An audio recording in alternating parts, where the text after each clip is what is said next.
Vous êtes nombreux à nous suivre en province et de partout à travers le monde. Il est 18h à Kinshasa.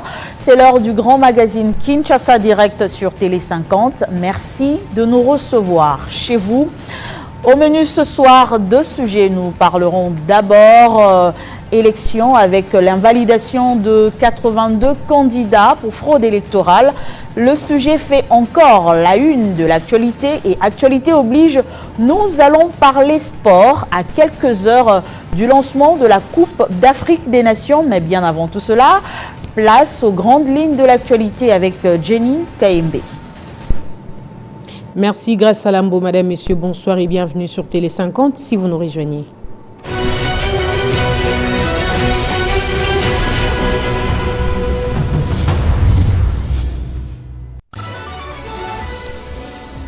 Des réactions pleuvent de partout après la confirmation de la réélection du président Félix Tshisekedi. Après la Belgique, c'est au tour de la Chine de présenter ses félicitations au président de la République réélu. Elle réitère son attachement au développement de relations avec la RDC. Avec un total de près de 600 partis politiques, seuls 40 partis et regroupements politiques ont atteint les seuils de représentativité nationale pour les législatives nationales et provinciales. C'est ce mercredi 10 janvier que la centrale électorale a rendu publique la liste de partis et regroupements politiques ayant atteint les seuils de représentativité de 1%. En sport, les Léopards de la RDC ont perdu ce mercredi 10 janvier face aux Étalons du Burkina lors d'un match amical international. Il s'agit du deuxième match de l'année 2024 avant de prendre la direction de la Côte d'Ivoire pour la Coupe d'Afrique des Nations. Merci à tous de votre fidélité à Télé 50. Retrouvez Christopher Otiokoum à la grande édition de ce soir. Entre-temps, je vous laisse en compagnie de Grace Salambo pour la suite de Kinshasa Direct. Retrouvez toute l'actualité en continu sur www.tele50.cd. Quel avenir pour les candidats invalidés par la Commission électorale nationale indépendante? Nous en parlons avec un juriste maison, Jean-David Kilolo. C'est notre premier invité.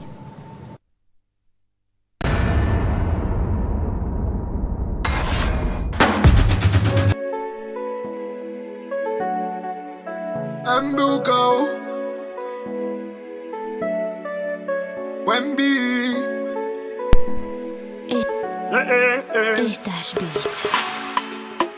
maendeleo ya mjini munajua ni vijana, lwalabani we ni mie tuipende kupita jana, tukatale uchaguzi jo tuishi na salama, akili ni mari tararararantantanta.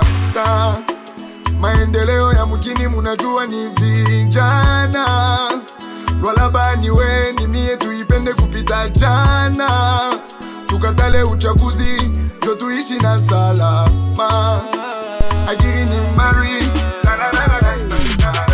tupendane sisi wote, tupekichi twikale shibote, kile muka mujue nishie, tunamyombea kashiku yote, tupendane sisi wote, tupekichi twikale shibote, kile muka mujue nishie, tunamyombea kashiku yote. Bajikuchambule leo ichikia tuwa kesho batakufa da, lazima mashikio uifunge tuba mingi batakula da, balabala ni mulefu we kumbele kumukongo tunakufa da, tunaomba Mungu akulinde leo paka vile mwaka ya jana. Bajikuchambule leo ichikia tuwa kesho batakufata, tupekichi twikale shibote, kile muko mujue nishie, tunamyombea kashiku.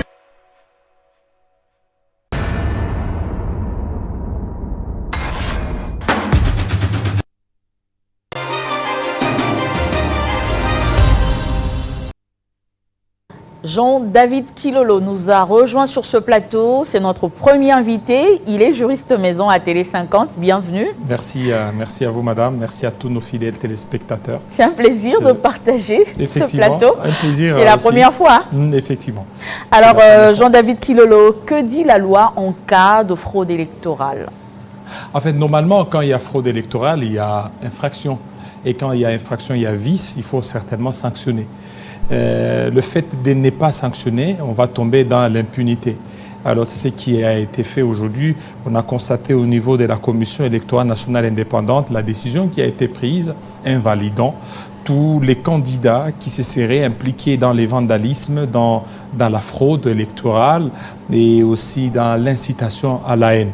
Et vous savez, il y a eu, selon les dénonciations, plusieurs candidats, mais pour la Commission électorale nationale indépendante, il n'y en avait que 82. Et ces 82 sont là. Et il y a des gouverneurs, il y a des ministres en fonction, il y a des mandataires. Ils doivent certainement répondre de leurs actes. Parce que pendant ce temps, le président de la République, Félix Tshisekedi, pour ce deuxième et dernier mandat constitutionnel, ça il faut qu'on se le dise, c'est son dernier mandat, et il voudra certainement laisser une bonne impression au peuple congolais. Il faut que le peuple congolais sente qu'il y avait un président, et le président avait une vision. La vision, c'est le social et aussi lutter contre les antivaleurs. Il vous souviendra en 2019, le chef de l'État, Félix Tshisekedi, avait constaté aussi les cas des irrégularités lors de la nomination ou lors de l'élection des sénateurs. Dans un premier temps, il avait suspendu... Mais ces sénateurs ont siégé. Hein. Voilà. Non, il a suspendu l'investiture de ces sénateurs pendant une semaine. Il y avait des décisions et aussi des soubresauts qui ont fait ce qu'il puisse reculer. Cette fois-ci, il est seul. Il est seul, il n'y a pas le FCC cash, il est seul, il devra certainement prendre des décisions, cette fois-là, des décisions courageuses. Et il a laissé la latitude à la Commission électorale nationale indépendante de prendre et aussi ces mesures. Mais il y a un problème qui se pose sur la compétence de la Commission électorale nationale indépendante de pouvoir invalider. Parce que beaucoup de gens nous posent des questions. Est-ce que la CENI peut-elle certainement invalider? Mais vous savez, la CENI a pris cette décision en tant qu'un organe régulateur dans les contentieux électoraux et aussi, c'est une décision purement administrative. Une décision administrative, vous savez, lorsque vous êtes lésé sur le plan administratif, il y a deux recours. Il y a les recours hiérarchiques et les recours gracieux. Alors, du côté de la CENI, il n'y a pas de recours hiérarchiques parce qu'au-dessus de la CENI, il y a aucun autre organe. C'est toujours la CENI, tout simplement. Et cette fois-là, c'est un recours gracieux. C'est-à-dire que ceux qui sont lésés peuvent certainement... Finalement, quel avenir pour ces candidats présumés fraudeurs, tricheurs? Bon, heureusement, vous aviez dit, ce sont des présumés. Jusque-là, ils jouissent de la présomption d'innocence. Leur avenir dépendra certainement de la loi. Dépendra de ce qui sortira au niveau de leur recours, les recours gracieux ou au niveau du Conseil d'État. Déjà au niveau du Conseil d'État, c'est vraiment difficile. C'est vraiment difficile qu'ils trouvent gain de cause. Le Conseil d'État pourrait donc la possibilité de 98%, le Conseil d'État pourrait se déclarer certainement incompétent et pourrait certainement demander à ceux qu'ils aillent saisir la Cour constitutionnelle. Tout dépend certainement de la manière dont ils vont aborder leur dossier devant les instances judiciaires. Mais pourquoi cette fraude n'a pas eu d'incidence sur la victoire du chef de l'État, Félix Tshisekedi? Bon, normalement, ça c'est la question qui revient. Alors, j'aimerais d'abord dire ceci. S'il faut répondre à votre question, quel avenir? Vous savez, les sanctions sont là pour les présumés fraudeurs. Surtout que ce sont des questions liées à l'aspect électoral. C'est que, premièrement, c'est qu'ils peuvent être sanctionnés pénalement. Pénalement, c'est qu'on va voir 2 ans, 10 ans des peines pour des fraudes. Des fraudes, c'est 5 ans au-delà. Et aussi, politiquement, des sanctions politiques. Ils peuvent être frappés d'inéligibilité. On peut déclarer que non tel, puisqu'il a fraudé, puisqu'il a appelé à l'incitation ou à la haine tribale, il sera frappé d'inéligibilité pendant 5 à 10 ans. Donc il ne sera plus gouverneur ou il ne sera plus donc la CENI a mis carrément fin à la carrière. Mais de ce n'est pas encore personnes. terminé. C'est pas encore terminé, madame, parce que il peut y avoir toujours des rebondissements. Il peut y avoir des rebondissements. Je le dis tantôt que la Cour constitutionnelle pourrait aussi se prononcer. Alors la question de savoir pourquoi ça n'a pas eu d'incidence sur la victoire du chef de l'État, ça c'est la question que tout le monde se pose, effectivement. Parce que normalement, c'était des élections combinées. Il vous souviendra que le professeur Théodore Ngoy, lorsqu'il est allé déposer sa requête au niveau de la Cour constitutionnelle, il demandait l'annulation. L'annulation parce qu'il y a eu des fraudes massives. Ça, c'est selon le professeur Théodore Ngoy. Et ces fraudes-là devaient certainement impacter aussi les résultats du chef de l'État. C'est 73%, madame. Et les 73%, lorsque vous essayez de voir, tous ces gens qui ont voté, ils ont voté aussi pour le chef de l'État. Il y a un candidat, je ne vais pas citer son nom, il a dit moi, j'ai obtenu 30 000 voix et les chefs de l'État, c'est 50 000 voix. Donc, on a comptabilisé les 50 000 voix parmi les 73. C'est ça la question. Mais non, on s'attendait qu'il devait y avoir quand même un rebondissement au niveau de la Cour constitutionnelle parce que la CENI s'était déclarée. Ça n'a pas été le cas. La Cour ça n'a pas été le confirmé cas. La victoire de Félix Tshisekedi. Au niveau de la CENI, ça n'a pas été le cas. Et la CENI s'était déjà débarrassée du dossier. C'est au niveau de la Cour constitutionnelle. Bon, la Cour constitutionnelle a jugé bon de reproduire le même score de 73%, mais jusque-là, il fallait normalement que ça puisse avoir une certaine incidence. Alors, et voilà pourquoi. Vous savez, il aurait fallu certainement que les organes attitrés ou les organes compétents, la CENI et aussi la Cour constitutionnelle, devraient certainement statuer sur les cas des fraudes. Les cas des fraudes qui puissent étudier. Au lieu de nous donner les 73%, aller jusqu'à peut-être aller grignoter, dire au lieu de 73, soit 60% ou soit 53%. Parce que n'oubliez pas qu'il y a eu des élections qui ont été annulées. Il y a eu 2 circonscriptions. Yokama au niveau de... Et à Massimaniba. Voilà, au niveau de Massimaniba. Normalement, lorsqu'on annule les scrutins dans ces circonscriptions, ça allait avoir de l'incidence sur le score final du chef de l'État, les 73%, mais malheureusement, ça n'a pas été le cas. Alors, pensez-vous que l'invalidation de ces candidats crédibilise les résultats des élections parce que dans cette affaire de fraude, la CENI a également sa part de responsabilité? Je dirais oui ou non. Oui, ça crédibilise parce que vous savez, beaucoup de gens donnent cet exemple. Dans une école, si vous avez des élèves qui trichent, vous n'allez pas annuler les élections. Et plutôt, vous n'allez pas annuler l'examen.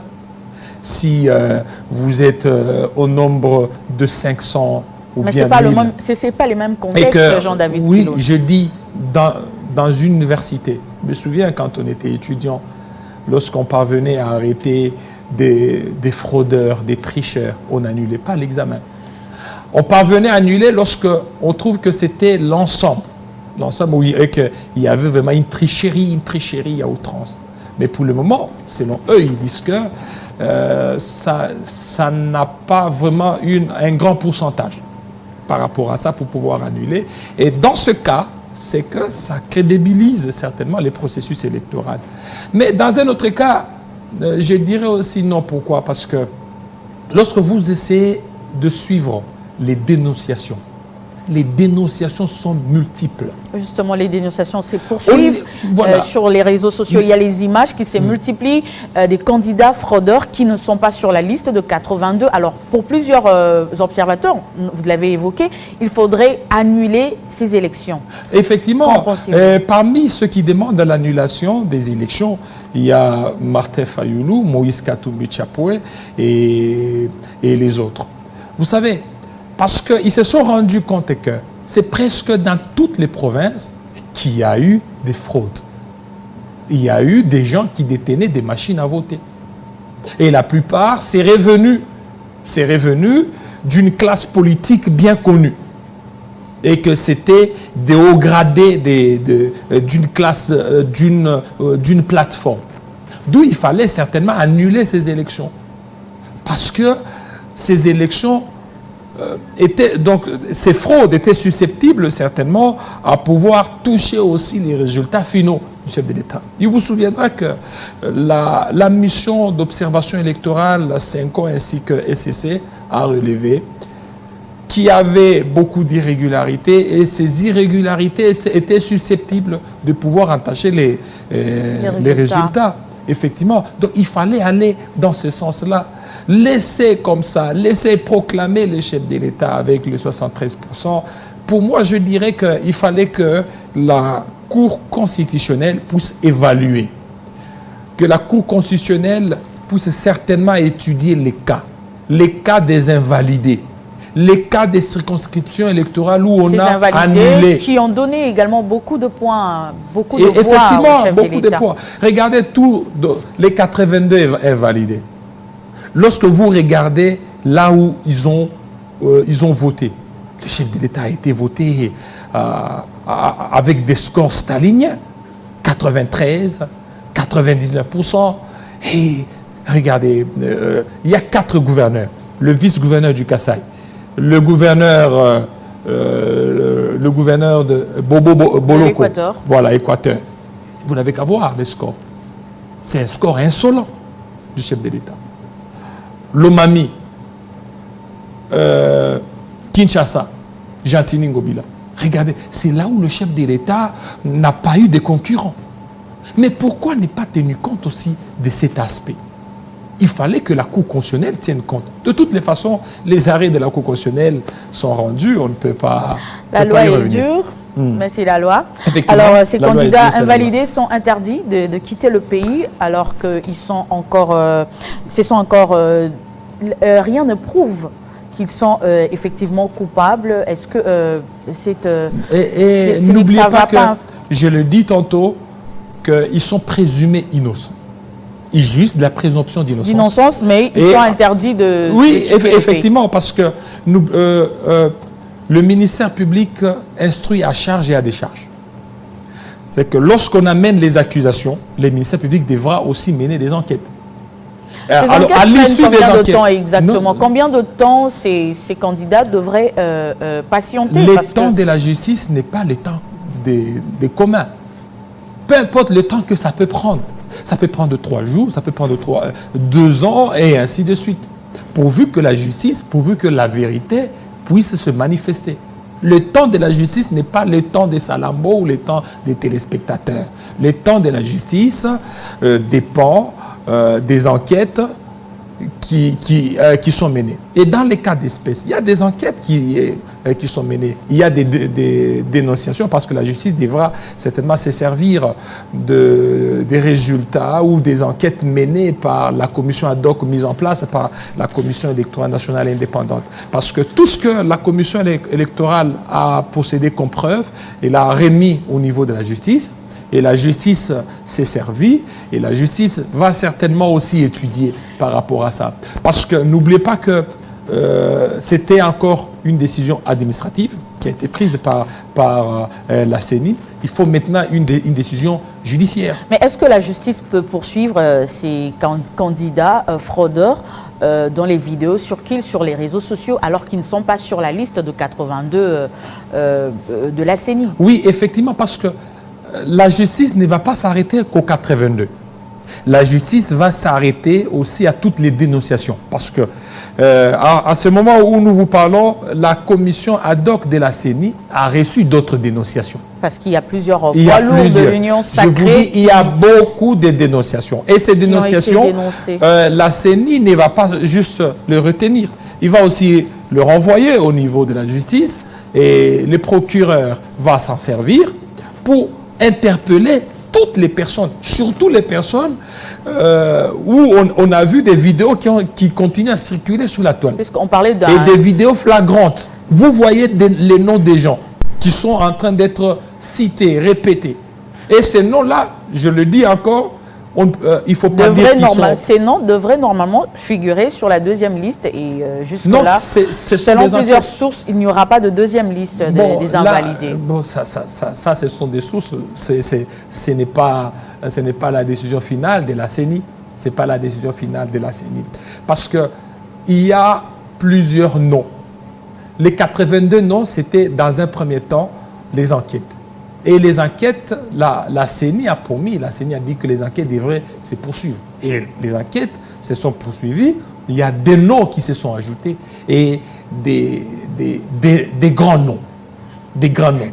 Et c'est presque dans toutes les provinces, dans toutes les 26 provinces, il y a eu des dénonciations. Et maintenant, le problème, c'est quoi? Il y a certaines dénonciations qui ont été faites sans preuve.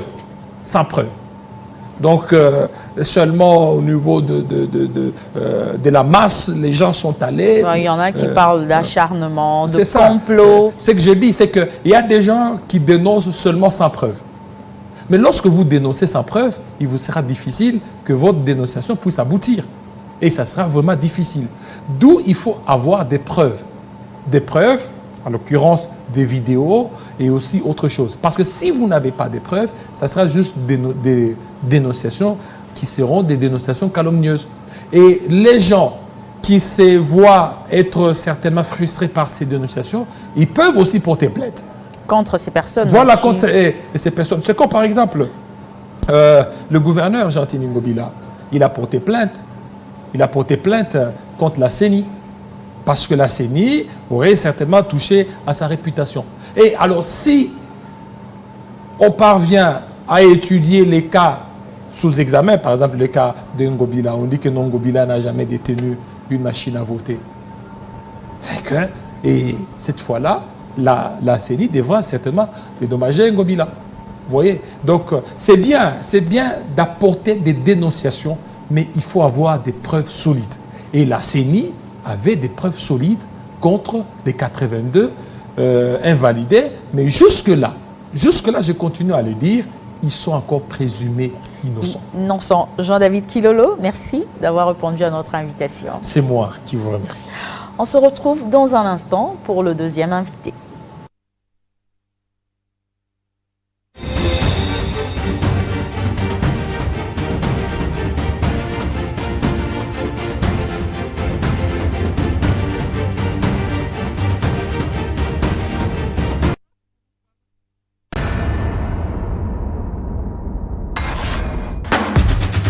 Tshisekedi Tshilombo Félix Antoine, candidat indépendant, avec 13 215 366 voix.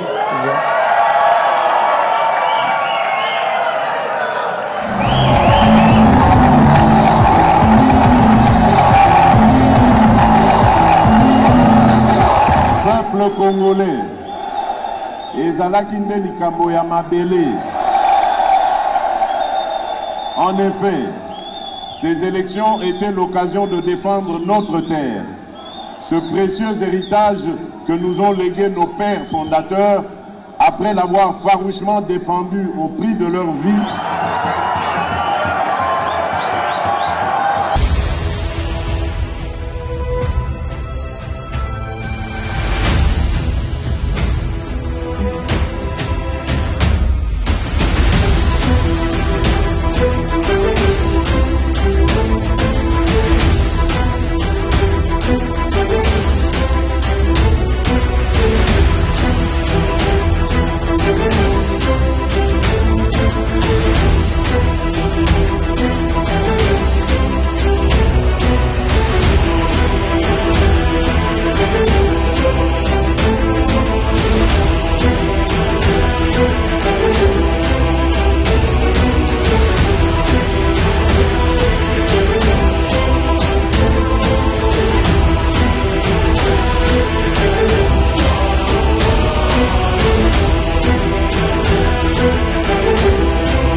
Télé 50, simplement congolais.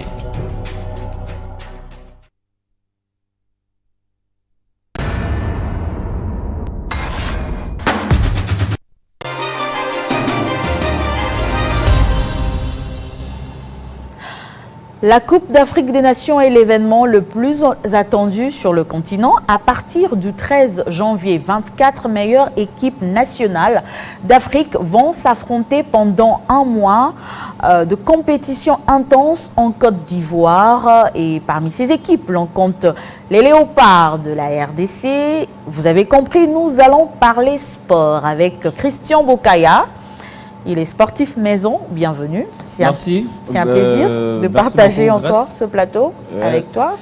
Je crois que ça fait toujours plaisir quand il faut parler de son domaine, beaucoup plus quand il faut parler des Léopards de la RDC. Déjà qu'ils ont joué en amical aujourd'hui, les Congolais attendent impatiemment voir leur équipe entrer en lice. On va essayer un peu de donner aussi notre point de vue, mais également faire un petit bilan du stage d'Abu Dhabi, pourquoi pas parler de la CAN de façon Ils vont générale. entrer en lice le 17. Hein. Ouais. Ils vont jouer contre les Chipolopolo Boys de la Zambie. Effectivement. Alors, les Léopards ont bouclé leur stage aujourd'hui par une défaite. Est-ce un résultat satisfaisant, Christian Bokaya?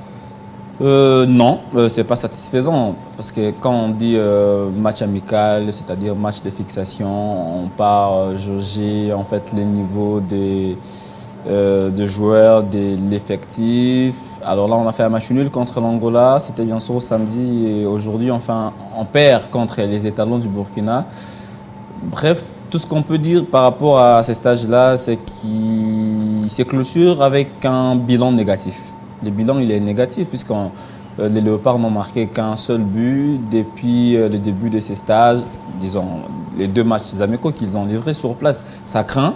Ça voudrait dire que notre ligne offensive n'est pas vraiment productive. En forme. Pas vraiment en forme, mais bon, ça reste un match de fixation. Il ne faudra pas aussi beaucoup s'enflammer sur les Léopards. Il ne faudra pas beaucoup s'enflammer puisque le match de fixation, le match amical ne reflète souvent pas la réalité d'un match officiel. Puisque là, quand c'est un match officiel, on vient se battre pour voilà, arracher la victoire, faire un résultat positif.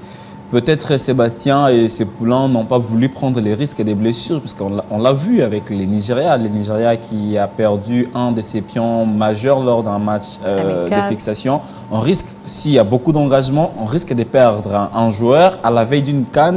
Ce sera déjà compliqué. Déjà que nous avons perdu déjà à 80% Edo Kaembe qui devrait déclarer forfait ou qui ne serait pas apte pour disputer la CAN. Bref, de façon générale, les résultats enregistrés lors de ces stages-là ne me satisfait pas personnellement, mais ce n'est pas pour autant que je dois déjà engloutir la sélection, puisqu'il faut se rappeler, quand Sébastien a pris les commandes du staff technique, je crois qu'on a été battu par le même Burkina. On a été battu par les Burkina au Maroc, on a affronté aussi la Sierra Leone, je crois. Bref, ça reste un match amical. Est-ce que l'effectif de Desabre rassure à quelques jours de la CAN, Christian? Oui, l'effectif, en fait, c'est un effectif rassurant à mon avis, puisque c'est une équipe qu'il a lui-même bâtie. Cette équipe-là, il est arrivé, lui Sébastien, quand il est arrivé à la tête du staff technique de la RDC, il a pris quand même le temps de rappeler ces joueurs-là qui autrefois n'avaient pas encore ce souci de venir défendre les couleurs nationales, à l'instar de Cédric Bakambu. Mbemba, c'est vrai qu'il était là. Il nous a amené des nouveaux visages, des garçons qui autrefois posaient des préalables pour revenir en sélection. Nous avons découvert des garçons comme les Banza. Vous avez les Mecha Kelia qui ont repris confiance, vous avez les Silas Kantompa, vous avez les Grady Diangana, vous avez les Berthaud qui étaient déjà là et qui vont certainement apprendre aussi beaucoup lors de cette CAN. Bref, nous avons un effectif qui peut faire quelque chose, puisque s'il faut voir, c'est vrai que ce ne sont pas des joueurs qui sont au top niveau en Europe, ben, ce sont des joueurs qui ne déméritent pas non plus. Vous avez un Chancel Mbemba, c'est vrai qu'il est régulier avec Marseille, on voit tout ce qu'il sait faire.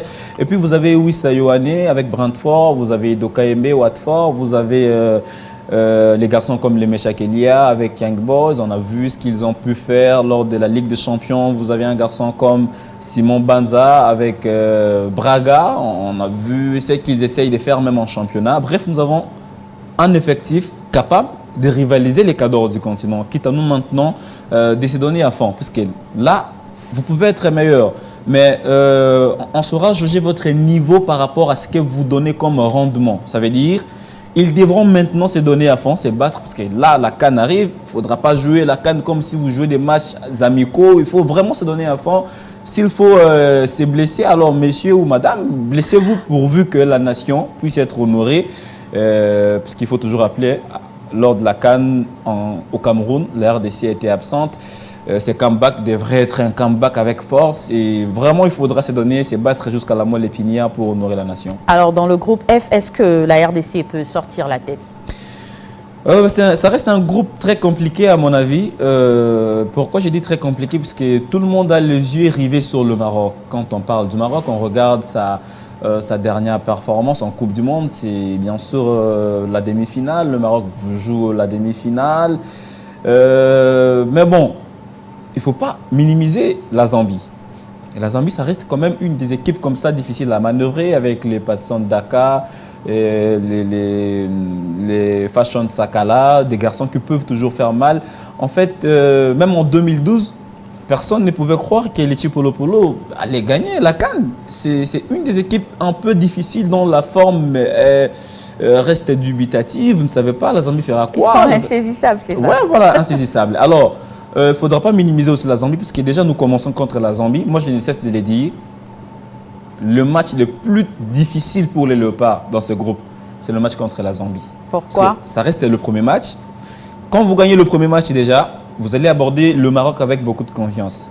Si vous perdez, alors là, il y a un cadeau qui vous attend lors de la deuxième journée. C'est parti pour les calculs. Non, mais pour éviter les calculs, il faut déjà se lancer avec force. Il ne faudra pas jouer comme ils ont joué aujourd'hui contre les étalons. Il faudrait vraiment se donner à fond, comme je le disais. S'il faut, c'est vrai qu'ils ne vont pas mourir. Et s'il faut mourir, comprenez l'expression, c'est une façon de dire, s'il faut mourir sur les terrains, voilà, battez-vous vraiment comme un diable dans un bénitier. Bref, il faudra se donner à fond contre la Zambie.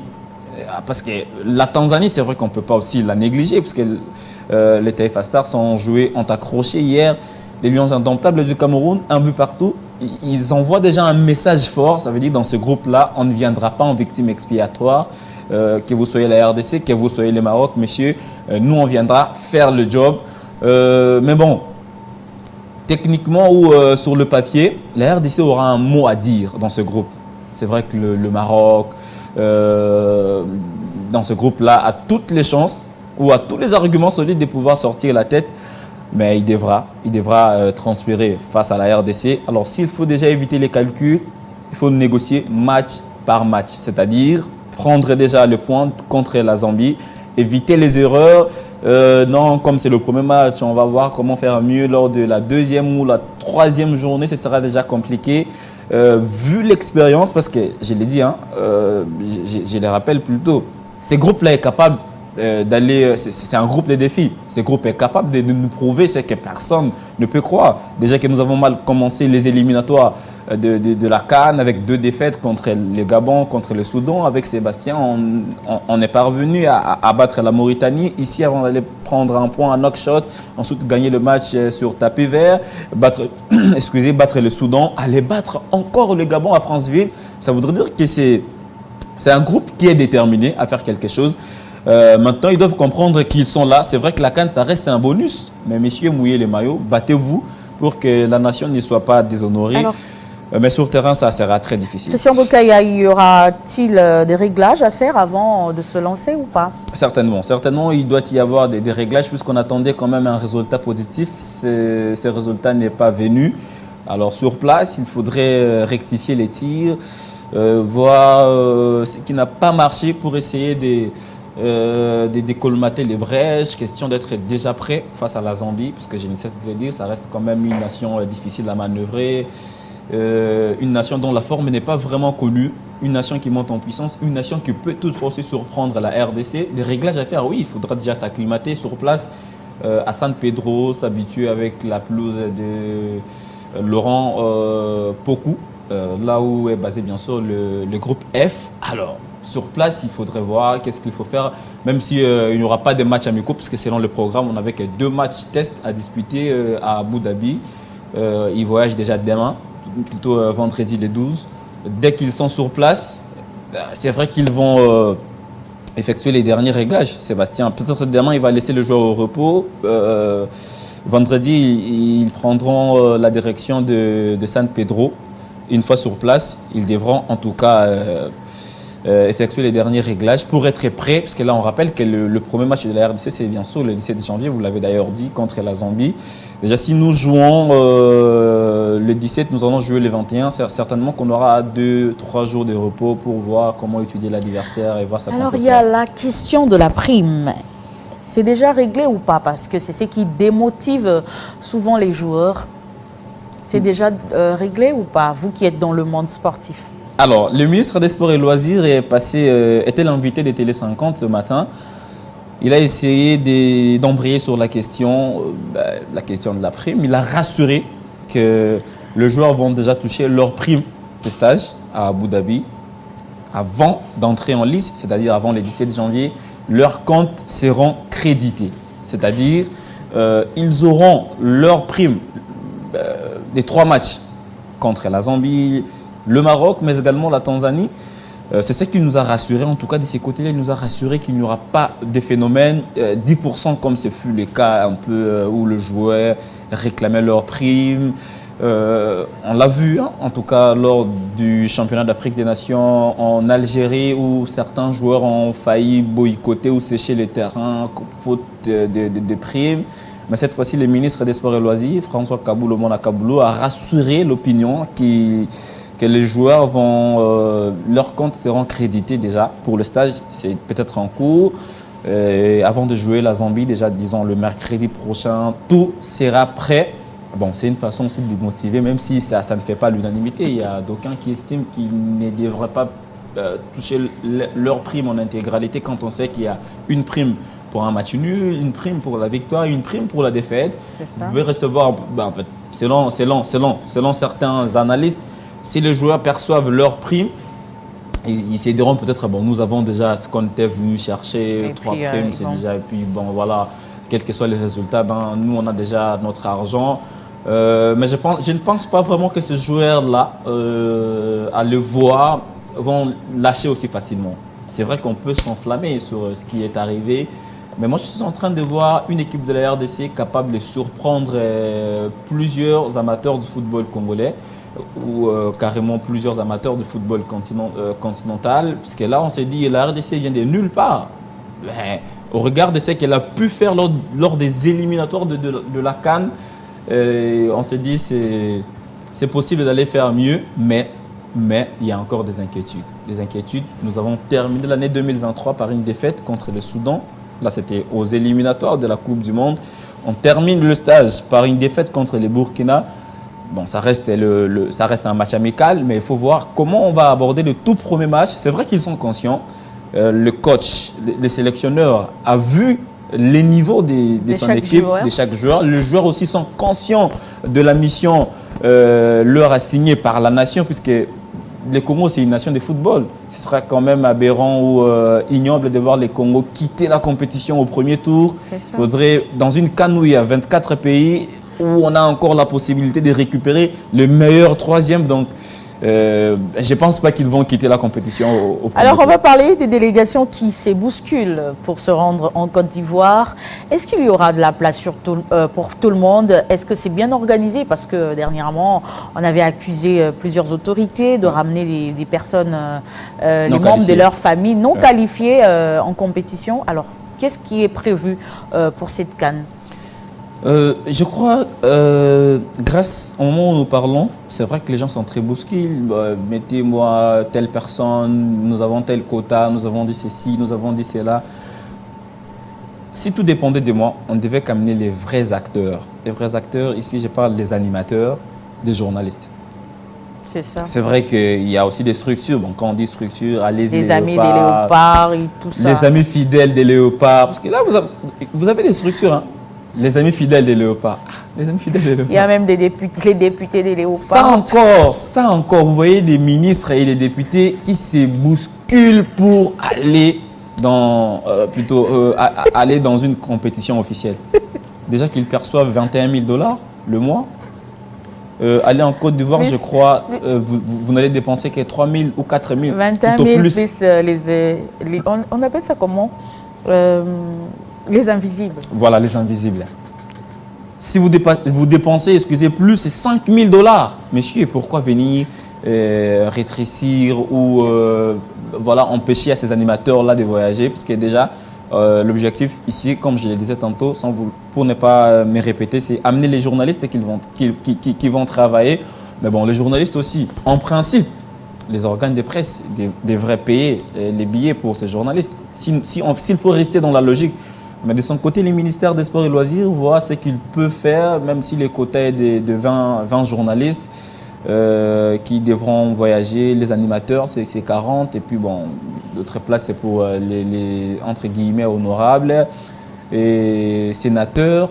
Bref, ça fait mal, c'est ridicule quand on voit des personnes qui ont des moyens, qui peuvent s'acheter un billet, qui peuvent être logés dans des bonnes conditions, venir chercher encore ou grignoter de la place à ces personnes-là qui n'ont pas assez de moyens, qui vont jouer un rôle important dans les gradins, qui vont jouer un rôle important sur place. On s'est dit ce sera un peu compliqué, mais sinon le ministre des Sports et Loisirs à son niveau essaye de faire l'essentiel. L'essentiel, c'est mettre tout le monde d'accord. Parce que je l'ai suivi ce matin sur Télé 50, il était l'invité de Crispin Tchibinkoufoua. Il a dit même les légendes, elles ont un quota, c'est-à-dire les anciens léopards devront s'organiser pour désigner les personnes qui devront voyager et celles qui devront rester. Mais au moment où nous parlons, il y a des va-et-vient au ministère des Sports et Loisirs, des personnes, même des personnes là qu'on respecte. On le voit venir créer un peu de l'enchevêtrement pour voyager. C'est pas vraiment... ça ne les honore pas, déjà. Ça ne les honore pas. On devra rester... Et en interne, Christian Bokaya, à Télé 50, qu'est-ce qui est prévu pour la CAN 2023 ? Alors là, c'est une question intéressante. Télé 50, comme d'habitude, est au cœur des grands événements sportifs. Télé 50 se prépare en conséquence.